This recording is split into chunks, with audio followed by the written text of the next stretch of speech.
제가 책을 9권을 썼어요. 요즘은 책을 묶지 않습니다. 왜? 별로 사람들이 책을 많이 안 읽고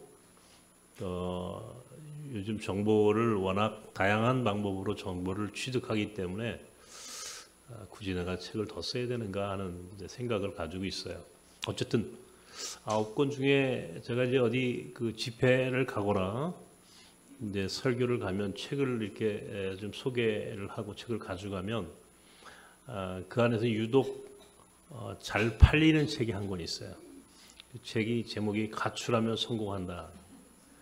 그러니까 성공이란 단어가 들어가니까 교인들이 제일 먼저 눈에 띄고 그 책이 제일 먼저 동이 나요. 제목을 잘 지어야 되겠다. 성공이라고 하는 말 사실은 굉장히 세속적인 언어입니다. 그죠? 세속적인 단어죠. 성공. 그런데 우리가 이 성공이라고 하는 걸 세속적인 단어라고 하는 의미, 그 뜻을 가지고 있기 때문에 이건 기독교적인 관점에서 볼 때 이건 너무 세속적인 가치인데 과연 이것이 적절한 그런 제목인가 하는 문제는 있겠지만, 근데 저는 좀 다르게 생각한다는 것을 먼저 전제로 오늘 야고보에게서 배우는 성공의 길, 성공이라는 단어를 여기다 넣습니다. 제가 얼마 몇 주 전에 설교를 한번 할 때 여러분들 우리가 영적으로 강건한 것이 우리가 이 세상에서 성공하고 하나님의 은혜와 축복을 받는 조건이다, 전제 조건이다, 이런 이야기를 하면서 어쨌든 우리가 하나님 앞에 성공하고 이 세상에서 성공하는 것, 하나님 앞에서만 성공하고 세상에 성공하지 않는 것, 세상에서만 성공하고 하나님과의 관계는 단절되고 실패하는 것, 이런 여러 가지 조합을 놓고 볼 때 사실 하나님이 우리를 축복하시는 삶은 하나님과의 관계에서의 성공, 두 번째는 그것이 이 세상에서 우리의 삶으로도 이어지는 성공적인 삶으로 살 수 있게 되는 것까지를 의미한다는 겁니다. 그러니까 이것은 세상적인 가치다. 그래서 이것은 쓰레기 같은 단어고 그런 개념은 없다. 이렇게 이야기할 것이 아니라 하나님과 세상을 하나의 이론론적 관점에서 바라본다면 나누지 말아야 한다. 성과 속, 거룩한 것과 속된 것은 나누는 것이 아니에요. 거룩한 것과 속된 것은 사실은 함께 공존하는 거예요. 함께 있는 거예요. 자, 성경은 그 성공한 사람들의 이야기를 담고 있습니다. 그들이 처음부터 성공한 사람들이 아니었어요. 다 실패할 수밖에 없는 조건을 가지고 있는 사람들이었어요. 핸디캡이 있거나 사회적인 제한 조건, 인간적인 한계, 여러 가지 의미에서 그들은 문제들이 있었던 사람들이었어요. 그런 문제, 그런 한계를 딛고 그들이 하나님 앞에서 그리고 세상에서 남다른 인생으로 축복받고 성공한 삶으로 인정받을 수 있게 된 길, 그 답이 사실은 성서 안에 기록되어 있습니다. 그러니까 나는 성경만 제대로 공부해도, 성경만 제대로 연구해도 우리가 얼마든지 이 세상에서 다른 어떤 교육보다 성서 안에 있는 이 가르침만 따라간다고 해도 우리는 반드시 성공할 수밖에 없다라고 저는 확신하고 있습니다. 그래서 여러분께 오늘 이 이야기를 시리즈로 할 수 있을 만큼 한번 해봐야 되겠다. 이번 8월 혹은 새로운 이제 한 달이 이제 다음 주 수련회 끝나고 8월 달 이렇게 되는데 한번 그 성서에서 나오는 사람들의 이야기를 통해서 성서의 길, 성공의 길을 우리가 한번 찾아가자 하는 생각을 갖고 있습니다. 성경에서 가장 성공한 사람의 모델이 누구냐? 여러 사람이 있어요. 각자 주관적인 관점에 따라서 평가할 수 있고 또 받아들일 수 있지만 저는 야곱이라고 생각합니다. 이 야곱. 이 야곱이라고 하는 사람은 이스라엘 민족의 시조예요. 이 야곱의 12아들이 이스라엘 민족의 12지파가 되고 후일 이 야곱이라고 하는 사람의 이름이 하나님께서 그의 이름을 바꿔주셨어요. 이스라엘이라고. 하나님과 겨루어 이겼다. 하나님과 싸워서 승리했다라고 하는 그런 이름을 가질 만큼 야곱은 아주 특별한 축복을 받은 사람입니다. 하나님과의 관계에서뿐만 아니라 이 세상에서도 그는 굉장히 큰 축복으로 성공한 사람의 모델이 되었어요. 그래서 저는 늘 성서에서 야곱을 제대로 공부하면 우리는 야곱처럼 살면 성공한다. 믿으십니까? 네, 야곱처럼 살면 성공한다. 여러분도 아시다시피 야곱은 둘째 아들입니다. 둘째 아들이에요. 첫째 아들은 에서예요. 쌍둥이 형제였어요. 쌍둥이 중에 둘째로 태어났단 말입니다. 이왕이면 먼저 나왔으면 첫째 아들이 될 뻔했는데 둘째 아들이 됐어요. 이 둘째라고 하는 것은 그 이스라엘 민족의 전통에 의하면 사실은 이게 별 볼 일 없는 거예요. 상속권이 없어요. 상속권이.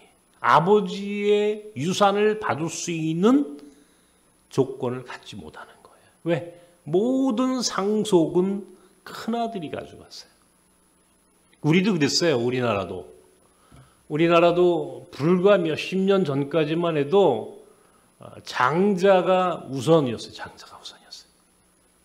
그래서 큰아들이 되느냐 아니면 큰아들이 아닌 그냥 그 둘째나 셋째로 태어나느냐 혹은 아들이냐 딸이냐에 따라서 완전히 인생이 바뀌는 겁니다. 저희 외가댁이 보면은 우리 어머니 형제들 가운데에 대학을 나오신 분은 저희 큰 외삼촌밖에 없어요.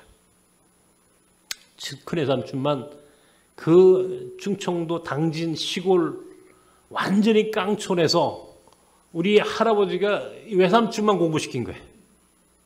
외삼촌만. 그러니까 나머지 형제들은 그냥 큰 사람은 장자가 혼자 잘 되면 나머지는 줄줄이 따라간다라고 생각을 했던 모양이에요. 그러니까 공부할 수 있는 그런 기회를 얻지 못했어요. 옛날에 가난했으니까. 그런 그 시대가 있었어요.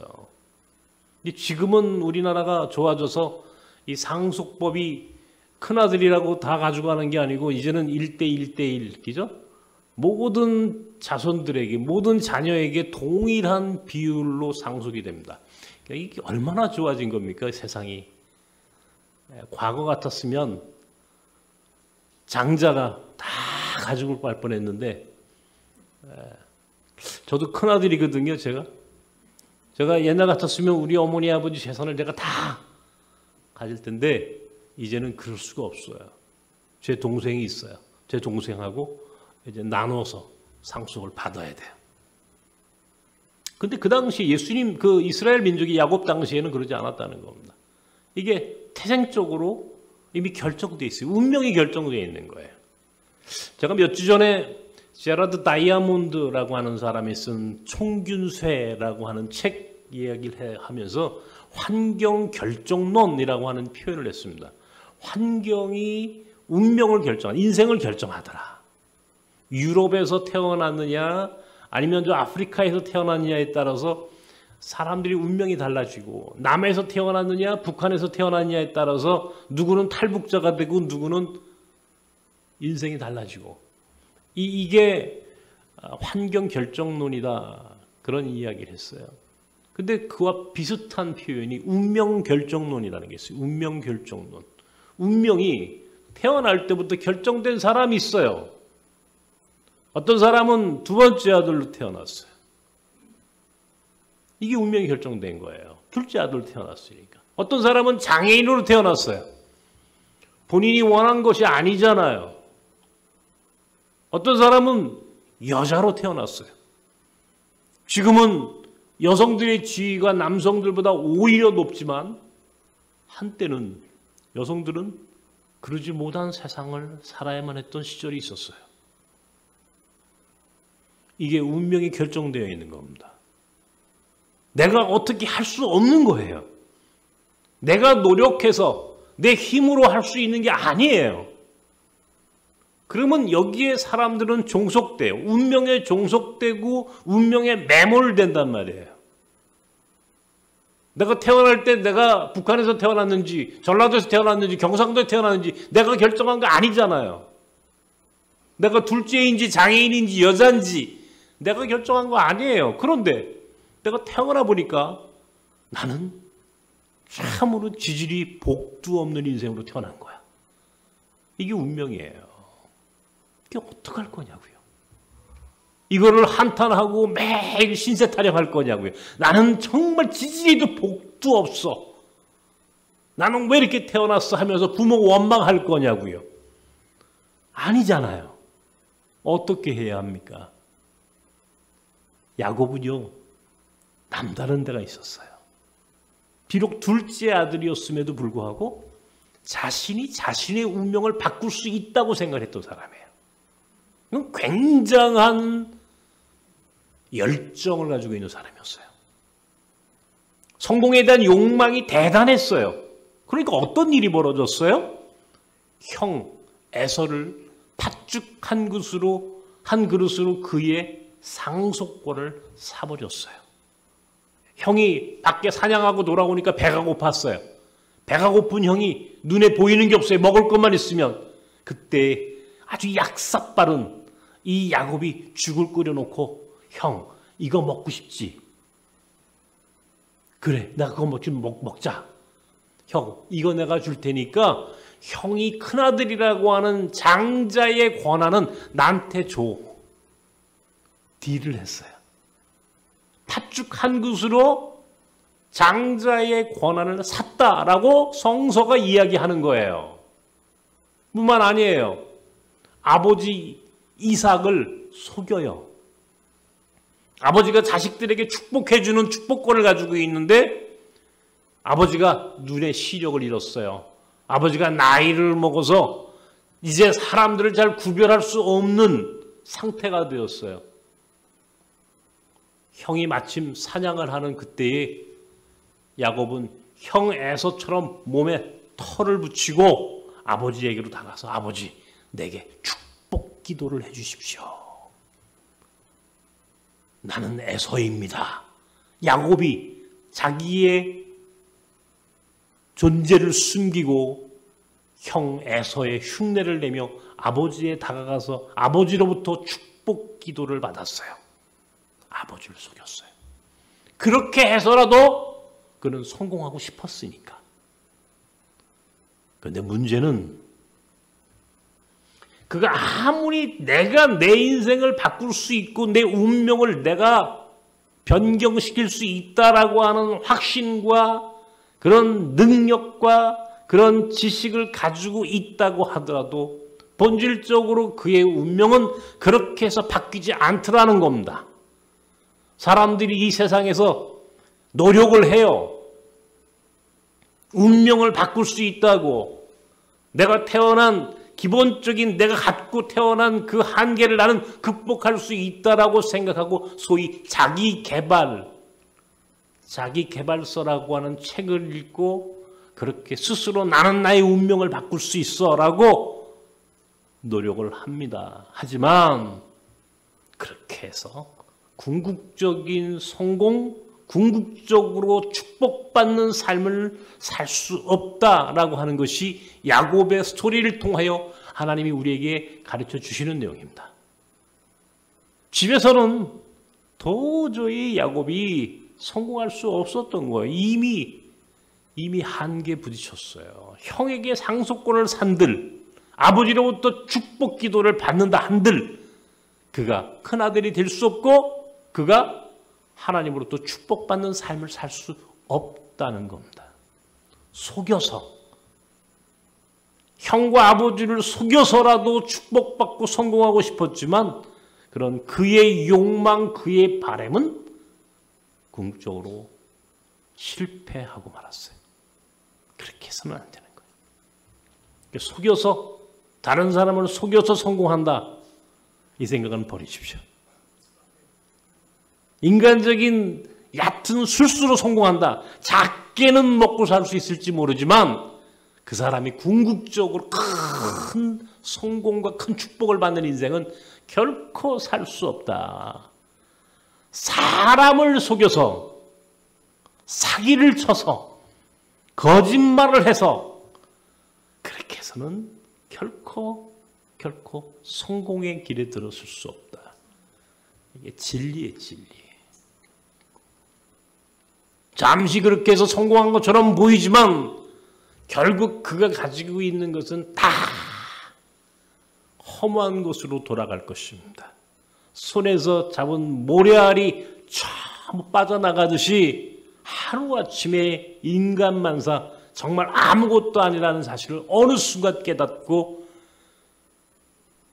돌아설 것입니다. 역사가 그것을 증명했어요.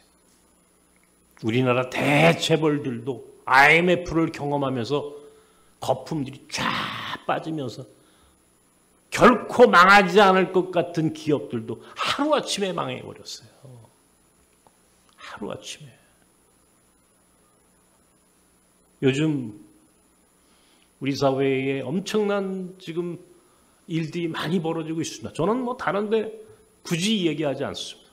굳이 저는 그런 부분들을 여러분에게 이야기하고 싶은 생각은 없습니다. 다만 주가 조작이라고 하는 이런 방법을 통해서 성공하겠다라고 하는 사람들이 있다는 이야기는 이건 참으로 이 자본주의 사회에서 있을 수는 없는 겁니다.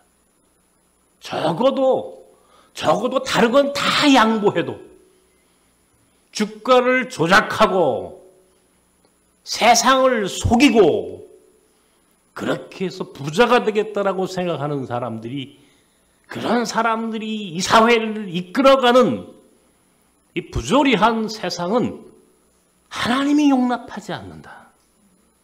하나님이 반드시 거기에 대한 심판은 분명하다. 그건 역사가 우리에게 가르쳐주는 진리야. 속이지 마라 말이야. 속이지 마라. 거짓말하지 마라 말이야. 부자가 되기 위해서. 하나님의 방법이 아니라 말이야. 하나님의 방법대로 성공해야지. 하나님이 기뻐하시는 방법이 있단 말이야. 그게 뭐냐고. 그것이 오늘 야곱이 우리에게 가르쳐주는 진리야. 야곱은 속여서 성공하고 싶었지만 그렇게 속여서 거짓말로 사기를 쳐서는 야곱은 성공하지 못했어요. 그럼 어떻게 성공했느냐? 결국 나왔어. 집을 나와야 됐어. 나는 그걸 늘 패러다임의 전환이라고 설명을 합니다. 패러다임의 전환. 굉장히 어려운 표현이에요. 사실은 이 패러다임의 전환이라고 하는 말은 이거는 이 과학 철학에서 쓰는 이 토마스 쿤이라고 하는 사람이 1962년도에 쓴 과학혁명의 구조라고 하는 굉장히 어려운 책에서 나온 이야기입니다. 나는 그 책을 다 읽었어요. 세상이 빨리 바뀔 때 그 변화된 세상을 이끌어가는 새로운 판을 만들 줄 아는 새로운 변화의 중심이 되는 이런 인생을 살아야 한다라고 하는 거예요. 이걸 엘빈 토플러라고 하는 사람이 부의 미래에서 속도의 충돌이라고 설명을 하는데 한마디로 얘기해서 동대문 시장, 남대문 시장을 보면 알아요. 남대문 시장과 동대문 시장이 요즘 장사가 안 됩니다. 나는 가보지 않았지만 아마 틀림없이 거기 있는 상인들 어려울 겁니다. 왜? 세상이 변한 것을 몰라. 물론 복고적이고 예전에 그 맛을 잃지 않고 그것을 지키고 그것을 유지하고 그걸 또 즐기는 사람이 있어. 그런 의미에서는 몇 명은 살아남게 돼 있는 게 어떤 세상에서도. 그러나 전체적인 큰 틀에서는 바뀐 거예요. 아날로그에서 디지털로 바뀐 거예요. 아날로그에서 디지털로 바뀌었는데 여전히 아날로그의 사고, 아날로그 형식의 전통적인 가치를 절대적인 것처럼 붙잡고 있다면 이 세상에서는 그렇게 쉽게 성공할 수 없다라고 하는 것이 바로 패러다임의 전환이라고 하는 의미예요. 바뀌어라 말이야. 바뀌어라. 빨리 바뀌어라. 여기가 아니면 다른 곳으로 옮겨야 한다는 거예요. 여기가 아니면. 집안에서 성공할 수 없다는 거예요. 야곱은. 자기의 능력으로는 성공이 불가능하다는 걸 깨달았어요. 속여서는 부자가 될 수가 없다는 걸 알았다고요. 어떻게 해야 합니까? 판을 바꿀 수 있어야 한다. 판을 바꿔라. 패러다임을 바꿔라. 그게 바로 광야야, 광야. 장막에서 광야로 나오는 거예요. 오늘 창세기 28장은 오늘 야곱이 바로 광야에서 놀라운 경험을 하게 되었습니다. 어머니 리브가가 야곱을 불러요. 야곱아, 너는 더 이상 여기서는 성공할 수가 없구나. 너는 형도 속였고 아버지도 속였으니 이제는 여기서 네가 살아갈 수가 없겠구나. 떠나라. 어디로 가라고 했냐면은 하란이라고 하는 곳으로 가라고 했어요. 하란. 하란은 리브가의 고향이고 그곳에는 그의 오빠 라반이 있었어요. 다시 말하면 외삼촌이에요. 야곱에게는. 그곳으로 가라. 하란으로 가라.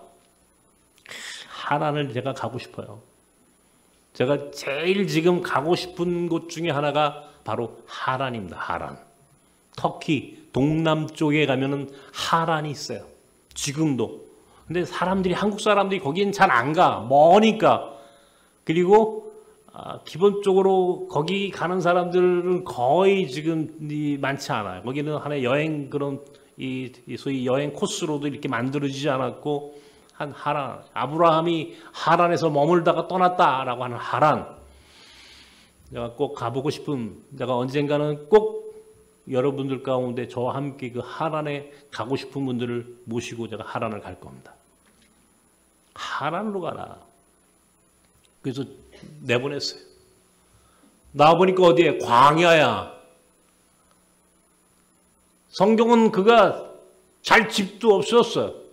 돌베개를 지고 베고 노숙을 한 게 노숙자가 됐어요. 잠결에 꿈을 꿨어요. 환상을 봤어요. 사닥다리가 저 하늘에서 내려오더니 천사들이 오르락 내리락 하더라는 거야. 그리고 그 환상 가운데 그는 하나님을 만났어요. 그곳에서 돌을 쌓아놓고 제사를 지냈어요.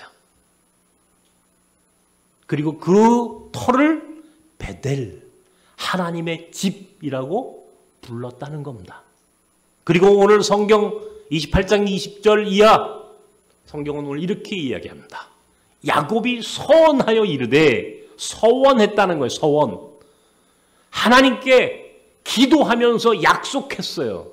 하나님이 나와 함께 하셔서 내가 이제 광야길을 살면서 하나님이 나를 도와주셔서 먹이고 재우고 나로 하여금 생명을 보존해 주시면, 그리고 내가 아버지 집으로 내가 언젠가 다시 내 어머니 아버지가 계신 내 가정으로 돌아올 수 있게 해주신다면, 하나님 이 베델, 이 땅에 하나님의 전을 세울 것이요 하나님께 10의 1조를 드리겠습니다. 한마디로 얘기해서 하나님과 딜을 했어요. 굉장히 중요한 약속을 했다는 겁니다. 이게 오늘 성경이에요. 한마디로 얘기해서 야곱이 성공할 수 있었던 길은 이거예요. 다른 게 아니에요. 장막에서 광야로 패러다임을 전환했어요. 첫 번째. 운동장을 바꾸라고 그랬죠, 제가. 운동장을 바꾸라 말이에요. 삶의 공간을 바꾸는 거예요. 요즘 말로 얘기하면 생각의 틀을 바꾸는 거야. 생각을 바꾸는 거예요. 생각을 여기서 저기로, 관점을 바꾸는 거야. 어디 뭐 이사 가라는 얘기 아니에요, 여러분한테. 어떤 사람은 이렇게 얘기하면, 목사님 어디로 이사 가요? 광야가 어디예요? 여러분, 삶이 광야야. 문제는 뭐냐? 우리의 마음, 우리의 생각, 우리의 믿음에 대한 문제예요. 바꿔야 한단 말이에요. 바꾸지 않으면 안 된단 말이에요. 관점을 바꾸라, 관점. 여기서 내가 전통적으로 갖고 있는 그 발상 안에, 그 고정관념 안에 매몰되어 있지 말고 발상의 전환을 하라는 겁니다. 전환을 하라는 거예요.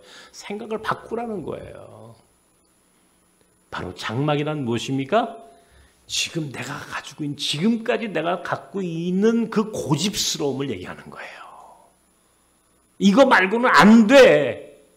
나는 여기서만 있어야 돼 라고 생각했던 그 고집스러운 관습, 전통, 이곳에서 과감하게 새로운 땅을 바라볼 수 있는 통찰력을 갖고 생각을 바꿔야 하는 거예요.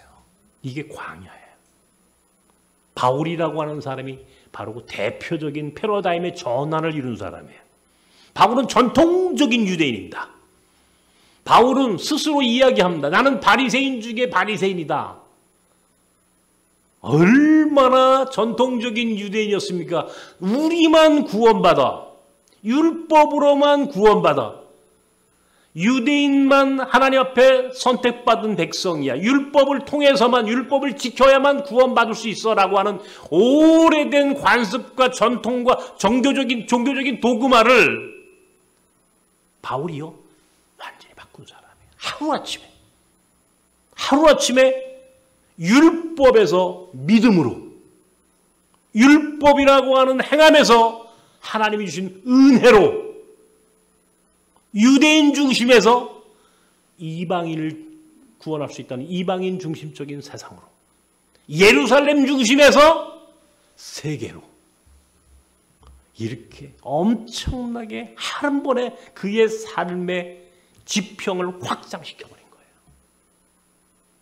야곱이 바로 그런 사람이었어요. 내가 할 수 있어 라고 생각했던 자기 중심적인 삶에서 오늘 창세기 28장에 하나님이 내 삶의 중심이야 완전히 바꾼 거예요. 나에서 하나님으로. 여러분이 인생의 주인이 아니에요. 성공하고 싶으세요? 여러분이 노력해서 성공할 수 있는 것은 조금. 밥은 먹고 살 수 있을지 몰라. 그러나 큰 부자는 될 수가 없어. 크게 성공할 수 있는 사람은 내가 내 인생의 주인이라고 하는 생각을 바꾸고 내 삶의 주인이 하나님이심을 받아들이는 거예요. 이게 바로 생각의 전환을 이루는 거예요. 이 믿음이라는 게 그런 거예요. 어머니, 아버지, 형, 가족, 내가 가지고 있는 요 가족만이 전부야. 나는 요 사람들하고만 행복하면 돼. 이런 이기적이고 작은 욕망으로 살면 그냥 거기서 아둥바둥 살고 끝나는 거예요. 근데 오늘 성서는 형과 아버지와 어머니와 가족이라고 하는 울타리를 벗어나서 세계로 생각을 바꾸라는 거예요. 이기적인 삶에서 이타적인 삶으로 바꾸라는 거예요. 내 자아가 중심이 되었다면 이제는 그 안에 하나님이 중심이 되는 삶으로 운동장을 바꾸는 거예요. 운동장이라고 하는 것이 뭐냐? 나라고 하는 운동장이 아니라는 거야. 내 자아, 내 가족, 지금까지 나를 지배해온 그 모든 운명, 시스템, 거기서 하나님이 내게 가르쳐주신 새로운 세상, 하나님 나라, 하나님과 함께 살아가는 그 모든 조건이 새로운 운동장이야. 바꾸라는 거예요. 더하여 새로운 운동장에는 새로운 게임을 하는 거예요. 게임의 룰을 바꾸라고 그랬죠, 제가 이 얘기를 하니까 게임의 룰을 바꾸라는 게 뭐예요? 룰을 어떻게 바꿔요? 룰이 뭐예요? 룰이란 하나님의 말씀을 이야기하는 거예요. 하나님께서 가르쳐 주신 말씀이 있어. 하나님이 가르쳐 주시는 원리가 있다고, 법이 있다고. 하나님이 우리를 축복하시고 우리를 인정하시고 우리를 성공의 자리로 이끄시는 하나님만의 노하우가 있어. 하나님만의 길이 있어. 그 길 위로 올라가야 하는 거예요. 그래야 성공하는 거야. 그래야 그 인생이 축복받고 성공하고 큰 부를 이룰 수 있는 인생으로 하나님이 그의 삶에 복을 주시는 거예요. 그러지 않고 내가 중심이 되고 내 가족만이 전부고 내가 지금까지 가지고 있는 고집과 그런 문화와 관습과 그런 전통만을 끝까지 붙잡고 있다면은 그냥 이렇게 이 땅에 살다 그렇게 죽는 거야.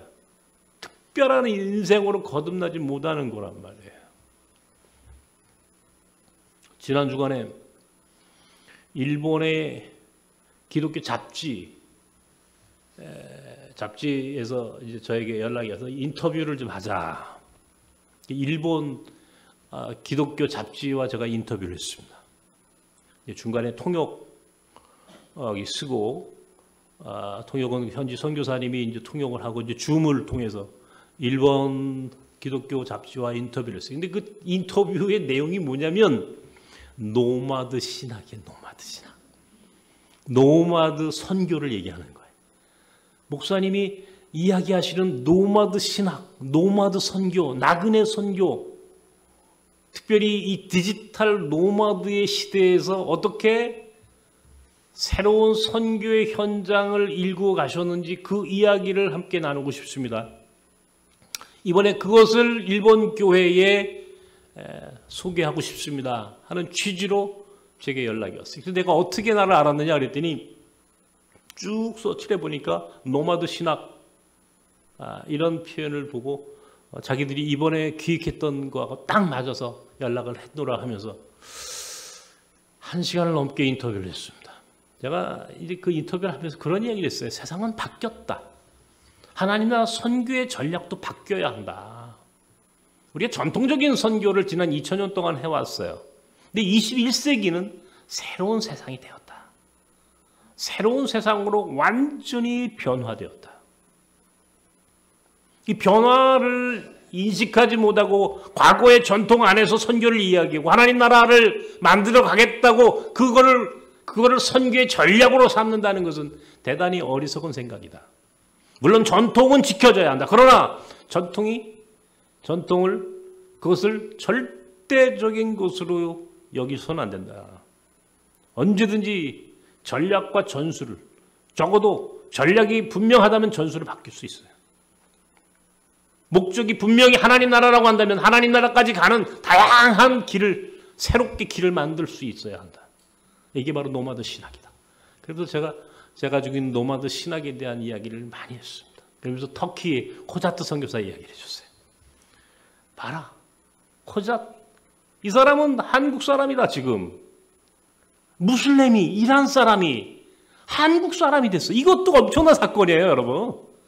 이란 사람이, 무슬림이 기독교인이 됐어요? 목사가 됐어요? 한국 사람이 됐어요? 터키에서 이란 사람 선교를 하는 거예요. 발상의 전환을 한 거예요. 끊임없이. 새로운 선교에 도전한 거예요. 그게 만들어진 거예요. 하나님이 지혜를 주셨어요. 그리고 결단했어요. 역파송이라고 하는 거 아무도 가보지 않은 선교의 길입니다.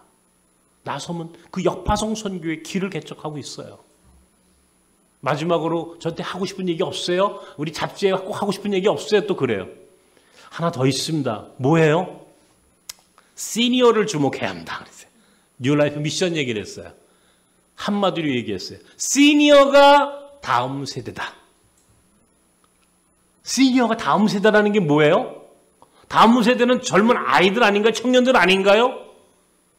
청년이 어디 있어요? 교회 주일학교가 다 소멸되고 있는데, 아이를 낳지 않는데, 초고령 사회가 됐어요. 대한민국이 2025년 내년에 시작될 줄 알았는데요.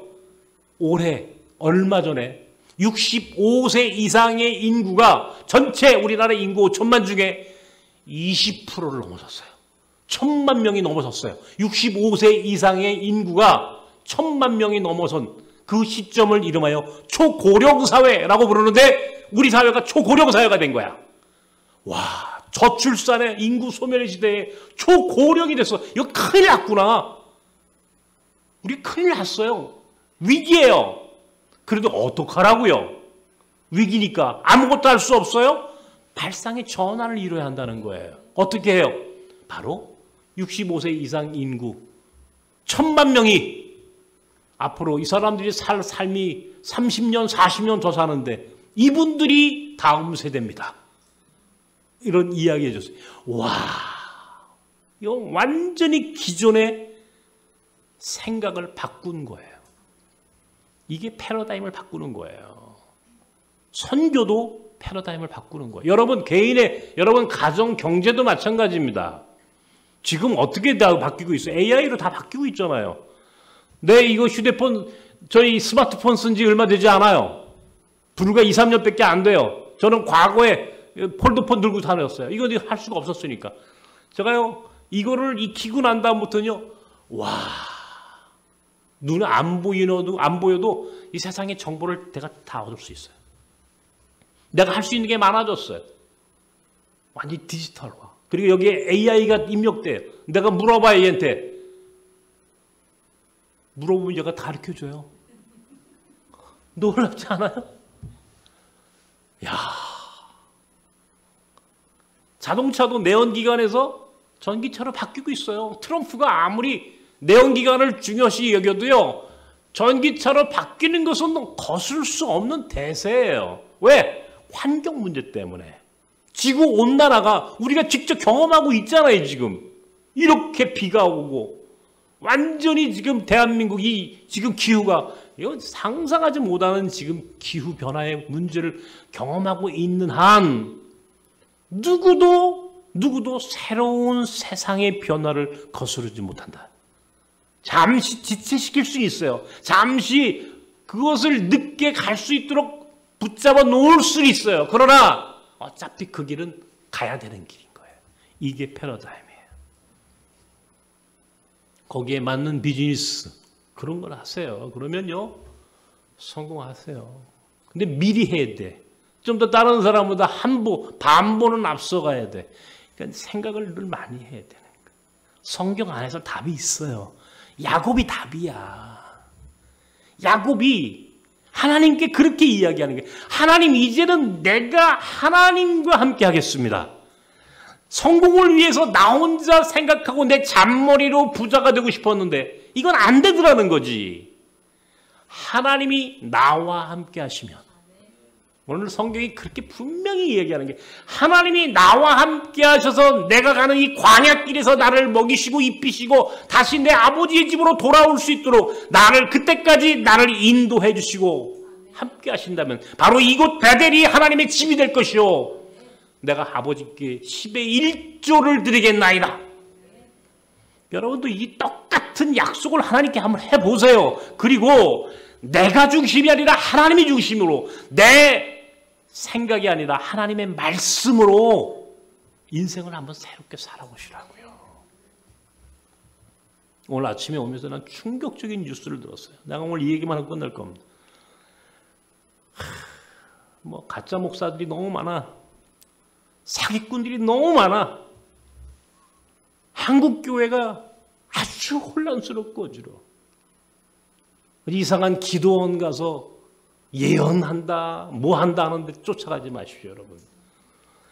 오직 답은요, 사람에게 없어요. 오직 답은 하나님만이 갖고 계신 거예요. 오직 답은 오직 성경만이 우리 인생의 답이야. 사람이 이야기하는 예언, 사람이 말하는 무슨 이상한 이야기, 다 가짜야. 다 사기야, 사기. 사람 따라다니지 마라 말이야. 사람 따라다니지 마라. 어? 사람 따라다니면 반드시 실패하게 돼 있어요. 하나님 따라다니십시오. 성경 말씀만 우리 인생의 길이야. 그것 말고는 성경에 없는 얘기하면 다 가짜야. 이단이야. 성경 외의 이야기를 하거나 성경 외에 답을 제시하는 사람을 따라가지 마십시오. 내가 오늘 아침에 참 그런 뉴스를 보면서 참 목사인 것이 슬프고 부끄러워. 그렇게 교인들을 사기치고 교인들 헌금 뜯어먹고 지금 우리나라에 그런 목사들이 얼마나 많이 있습니까, 여러분? 내가 같은 목사지만 내가 그거 정말 부끄러워서 내 입으로 말을 못해요, 지금.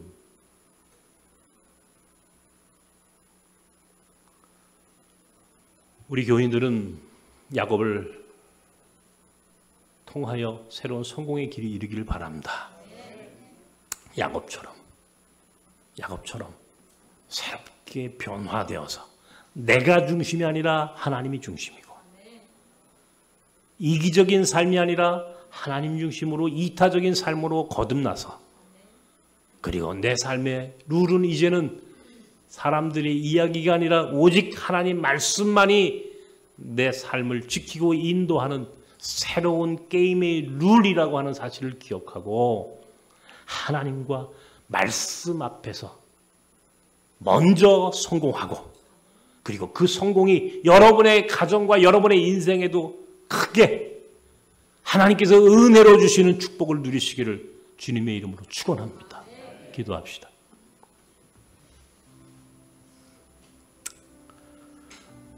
야곱에게서 배우는 첫 번째 성공의 방법, 패러다임, 새로운 대전환을 이루자.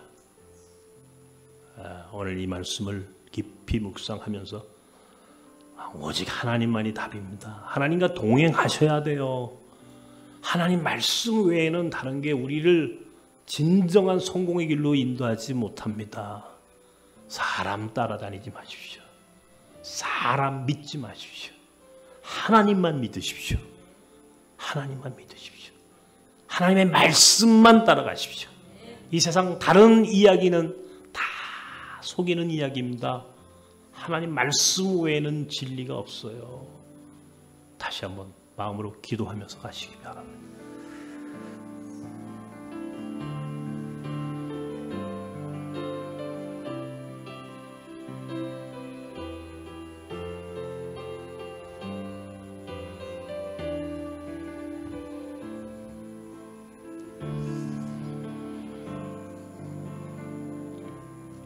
하나님 아버지, 야곱은 그렇게도 성공하고 싶었지만 집 안에서는 성공할 수 없었습니다. 이미 시스템이 그에게 그가 원하는 성공을 주지 않기 때문입니다. 그는 태어날 때부터 운명이 결정되어 있었습니다. 하나님, 우리도 역시 마찬가지입니다. 장애인이 되었고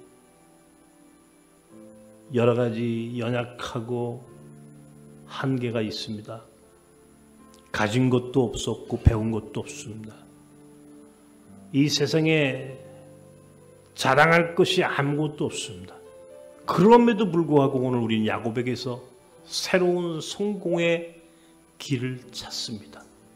야곱처럼 나 대신 하나님이 나와 동행하시면 하나님 중심으로 새롭게 내 삶을 변경케 하시고, 사람의 말이나 내 잔머리가 아니라 하나님의 말씀이 우리 인생의 새로운 게임의 룰이 되게 하셔서 하나님이 주시는 새로운 세상에서 진정한 축복과 성공의 삶을 살 수 있도록 우리 모두를 축복하여 주옵소서. 특별히 나섬 사람들을 기억하시고 나섬의 교우들에게 이렇듯 야곱과 같은 위대한 인생을 살 수 있도록 오늘 이 시간 성령 하나님 우리 나섬 교인들을 축복하시고 새롭게 하여 주옵소서. 예수님 이름으로 기도합나이다. 아멘.